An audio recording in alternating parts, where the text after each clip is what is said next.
kunna ma'ban berseri-seri.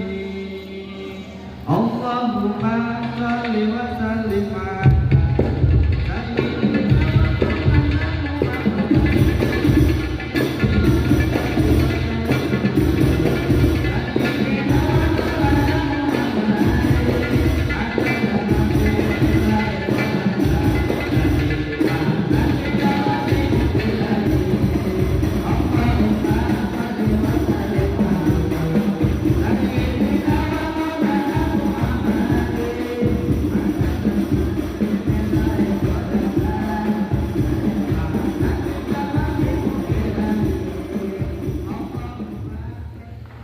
yang kami hormati pembina Yayasan Pondok Pesantren Syaikhul Al-Masrur Bapak Haji Khalid Agus Salim beserta keluarga. Yang kami hormati Ketua Yayasan Syekh Daud Al-Masrur Bapak Azwar ST beserta keluarga. Yang kami hormati pengasuh Pondok Pesantren Syekh Daud Al-Masrur beserta keluarga. Daud Al-Masrur Ustaz Isra Wahyudi MPD beserta keluarga. Yang kami hormati Kiai Mudo Tokoh Ansar Humo Ustaz Zakaria SPD beserta calon istri. Yang saya bersama Alhamdulillahirabbil alamin. Karena berkati oleh Allah Subhanahu wa taala, izinkanlah kami selaku pembawa acara untuk membacakan susunan acara sebagai berikut. Acara yang pertama yaitu pembukaan. Acara kedua yaitu pembacaan ayat suci Al-Quran. Acara yang ketiga yaitu sambutan-sambutan.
Selanjutnya, selawat beriring salam tidak lupa kita kirimkan kepada Nabi Muhammad Sallallahu Alaihi Wasallam, penghulu sekalian Nabi, penutup sekalian Rasul, dengan ucapan Allahumma sholli ala Sayyidina Muhammad wa ala ali Sayyidina Muhammad. Semoga dengan senantiasa kita berselawat atas beliau menghadapi tantangan mulai dari pendidikan sampai nanti ilmu pengetahuan, agar kita SDM secara umum dan kalian secara pribadi tidak tertinggal dari santri atau dari orang lain, tidak tertinggal juga dari kemajuan zaman.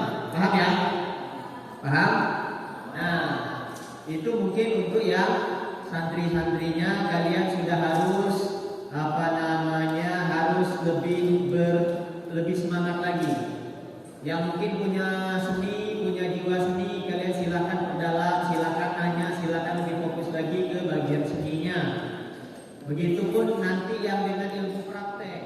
Santriwan dan santriwati yang dirahmati oleh Allah Subhanahu wa taala, kalaulah kita berbicara tentang perjuangan, kalaulah kita berbicara tentang meneladani akhlak kepada baginda Nabi Muhammad sallallahu alaihi wasallam dan meningkatkan cinta kepada Rasulullah sallallahu alaihi wasallam, tentu ini tidak cukup waktu sehari. Karena apa? Karena perjuangan daripada baginda Nabi Muhammad sallallahu alaihi wasallam itu bukan di masa remaja saja, bukan di masa dewasa saja, bukan di masa kecil saja. Perjuangan baginda Nabi Muhammad sallallahu alaihi wasallam itu sejak kapan? Sejak beliau berumur 2 bulan dalam kandungan. Sejak umur 2 bulan dalam kandungan, Rasulullah sallallahu alaihi wasallam itu sudah berjuang dengan sendirinya. Kenapa perjuangan beliau dengan sendirinya? Ketika umur 2 bulan beliau dalam kandungan, wafatlah sang ayahandanya yang bernama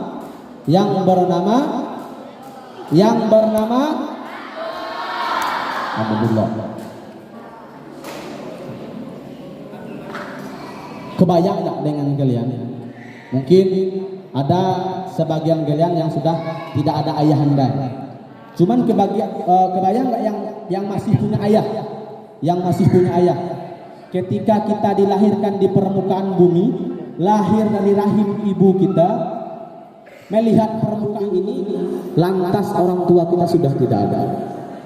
Itu salah satu perjuangan yang dirasakan oleh baginda Nabi Muhammad SAW.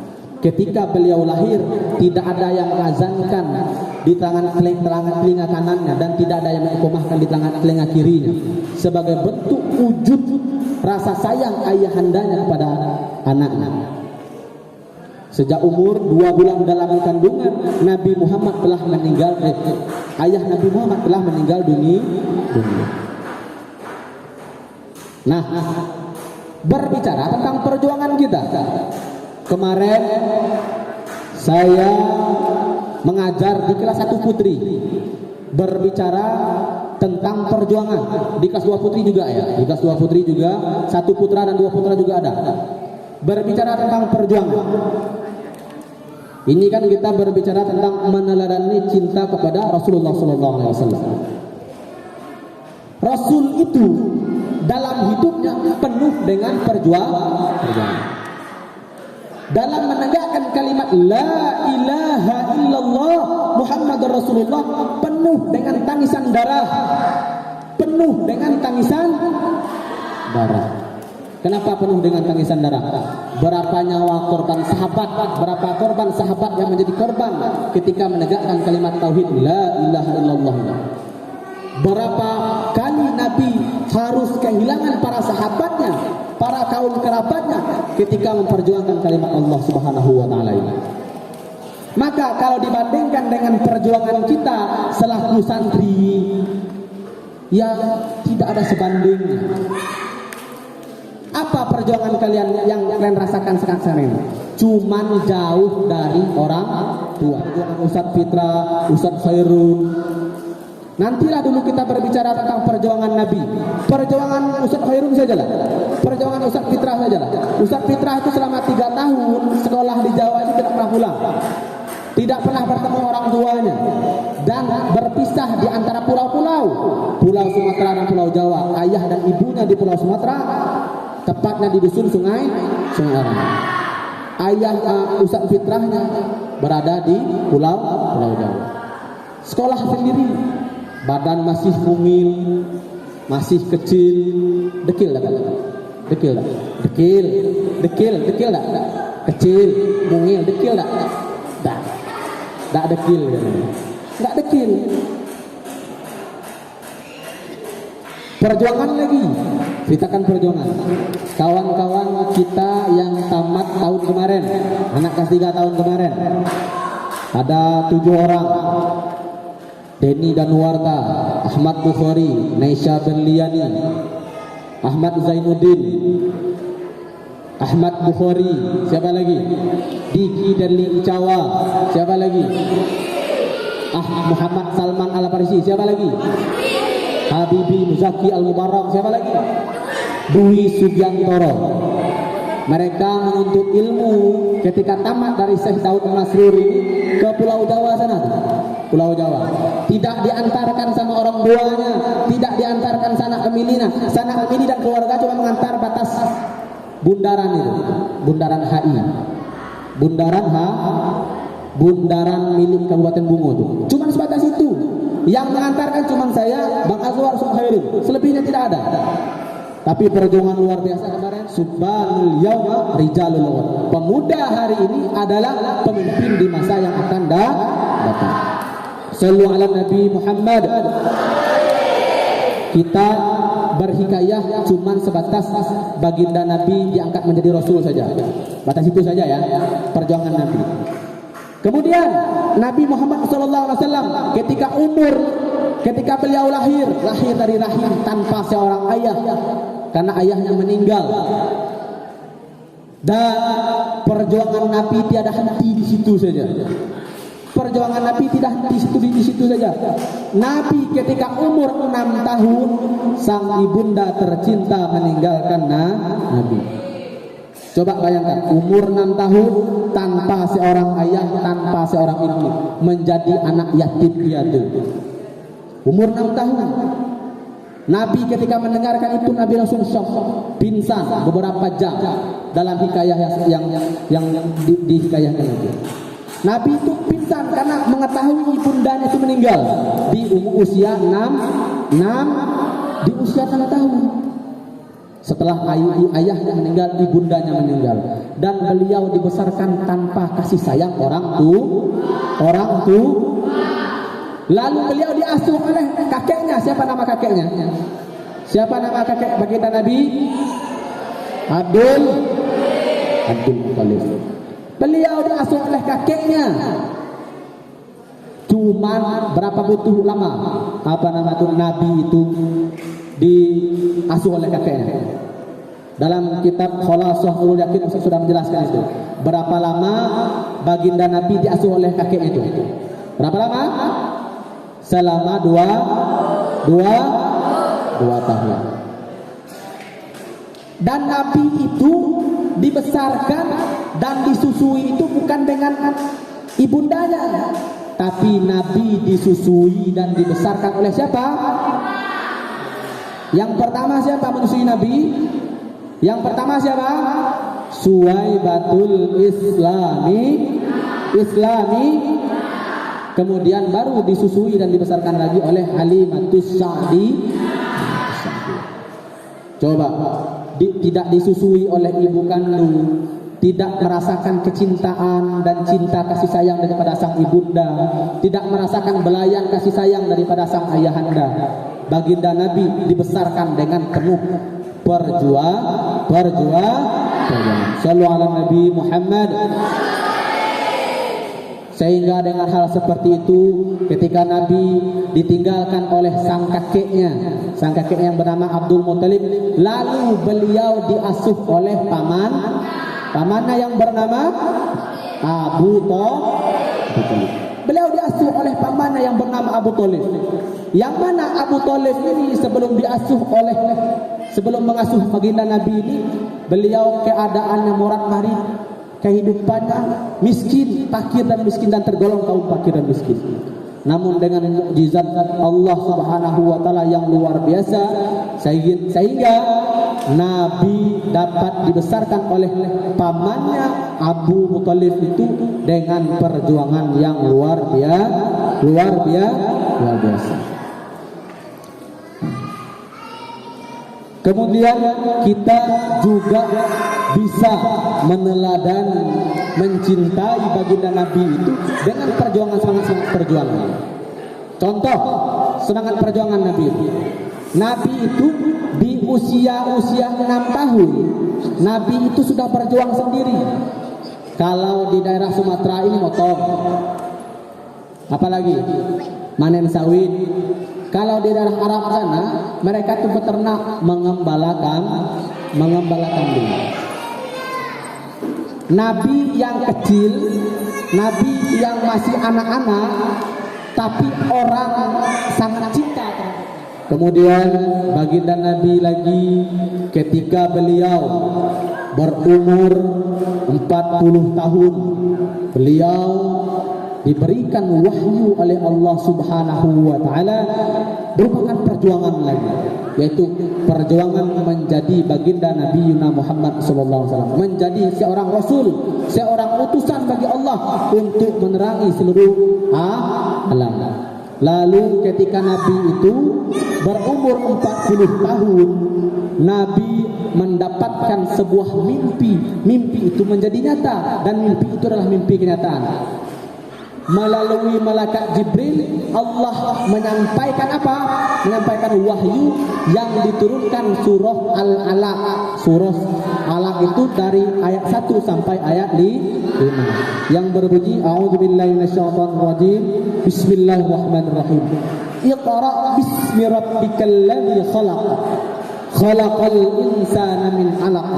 Iqra wa rabbukal akram alladzi 'allama bil qalam 'allamal insana ma lam ya'lam. Iqra bismi rabbikal ladzi khalaq. Bacalah dengan menyebut nama Tuhan yang Maha menciptakan. Iqra bismi rabbikal ladzi khalaq. Khalaqal insana min 'alaq, yang menciptakan manusia itu dari segumpal darah. Iqra wa rabbukal akram. Bacalah agar biarlah Allah yang memuliakan. Alladzi 'allama bil qalam, yang mengajarkan manusia dengan sebuah pena. Allamal insana ma lam ya'lam, yang mengajarkan manusia apa yang tidak diketahui olehnya. Itu surah yang pertama diturunkan oleh Allah melalui malaikat Jibril, disampaikan kepada baginda Nabi Muhammad sallallahu alaihi wasallam. Surah Al-Alaq ayat 1 sampai ayat 5. Ayat 1 sampai ayat 5. Kemudian ketika itu baginda merasa takut, tubuhnya menggigil, merasa ketakutan yang sangat luar biasa. Karena mendapatkan perintah dari Allah tadi, Nabi merasa takut yang luar biasa, merasa menggigil, sehingga Nabi pulang ke rumah istrinya yang bernama Siti Khadijah. Sehingga mengetahui baginda Nabi yang ketakutan luar biasa, menggigil luar biasa, sehingga diselimutkan oleh Siti Khadijah. Nabi diselimutkan dengan selimut yang tebal berlapis-lapis, namun baginda Nabi tetap menggigil. Nabi menggigil bukan Nabi karena takut, tapi Nabi menggigil takut tidak aman. Sehingga dengan beberapa hari baginda Nabi itu merasa menggigil, merasa berselimut, sehingga turun lagi surah apa? Nah, malaikat Jibril menyampaikan dengan baginda Nabi, turunlah surah Al-Mudaththir. Al-Mudaththir itu artinya orang yang berselimut. Jadi itu peringatan Allah kepada baginda Nabi Muhammad. Itu perintah Allah kepada baginda Nabi Muhammad. Yang berbunyi, A'udzubillahi minasyaitonirrajim. Bismillahirrahmanirrahim. Ya ayyuhal mudaththir qum fa'anzir wa li rabbika fasbir. Ya ayyuhal mudaththir, wahai orang yang berselimut. Makanya bahasa Arab selimut itu apa? Ditharu. Selimut itu bahasa Arabnya dithar. Ya ayyuhal mudaththir, wahai orang-orang yang berselimut. Qum fa'anzir, bangunlah dan berilah seruan. Wali rabbika fasbir, dan agungkanlah Tuhanmu. Wali rabbika fasbir, dan kembalilah kepada Tuhanmu dengan penuh kesabaran. Nah, itu perjuangan baginda Nabi Muhammad. Sehingga ketika mendapatkan perintah itu, baginda Nabi bangun dari tidurnya, diangkatkan selimutnya, kemudian dibersihkan badannya, dibersihkan pakaiannya. Lantas Nabi menyerukan kalimat-kalimat tauhid Allah Subhanahu wa taala itu. Kepada siapa yang pertama kali disebutkan? Kepada siapa pertama kali Nabi Muhammad menyerukan? Kepada kaum keluarganya. Yang pertama kali diajak istrinya, keluarga-keluarga terdekatnya. Lalu Nabi berjuang dan menegakkan kalimat tauhidnya dengan secara diam. Maka ada syair yang sering kalian nyanyikan itu apa? Itu syair yang menceritakan perjuangan Nabi. Rahatil atiyar tashdu milayalil mauludin wa bariqun nuri yabdu min ma'ali ahmadi. Itu semua itu cerita perjuangan baginda Nabi Muhammad. Termasuk dalam kitab Al-Barzanji itu. Kitab Al-Barzanji itu diciptakan oleh seorang yang mencintai Nabi Muhammad, yang sangat kagum dengan perjuangan baginda Nabi Muhammad, dan itu dibacakan ketika Maulid Nabi Muhammad itu.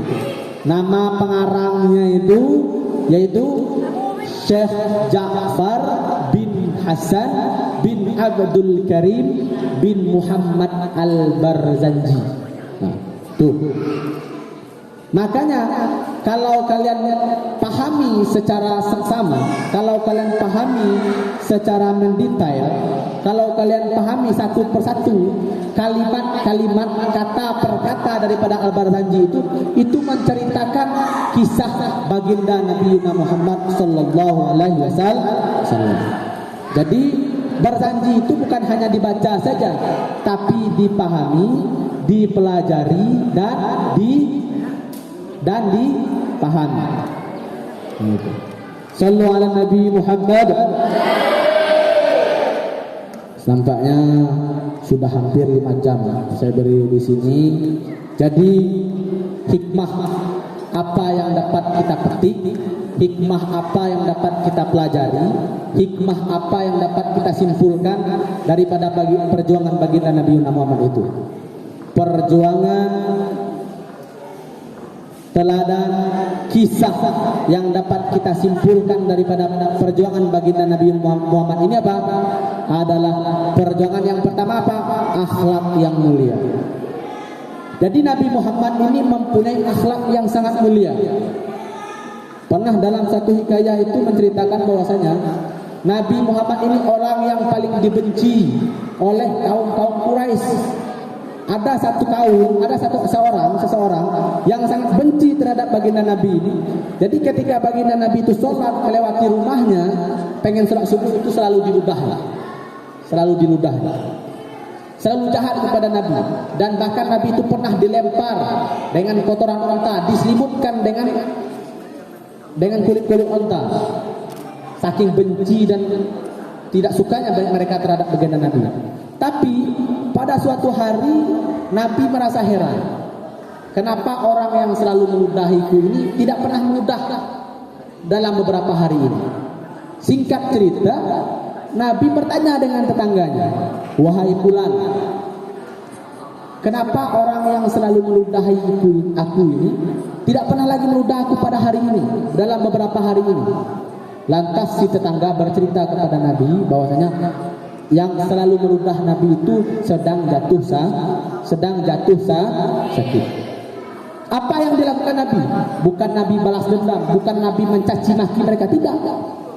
Lalu Nabi Muhammad SAW yang dilakukan apa? Nabi Muhammad mengambil oleh-oleh beberapa kurma, lalu Nabi mendatangi dan menjenguk orang yang meludahinya. Jadi salah satu akhlak yang mulia dalam diri Nabi itu apa? Nabi tidak pernah balas dendam. Jadi kalau ada orang yang berbuat jahat dengan kita, orang yang tidak berbuat baik dengan kita, selalu menjahati kita, cukup diberi senyuman saja. Ketika mereka minta tolong saja. Kenapa? Karena satu bentuk keberkahan kita tidak mengikuti akhlak Nabi itu apa? Hidup kita merasa aman, nyaman, dan dalam menuntut ilmu kita selalu diberi kelancaran oleh Allah Subhanahu wa taala. Sallallahu ala Nabi Muhammad.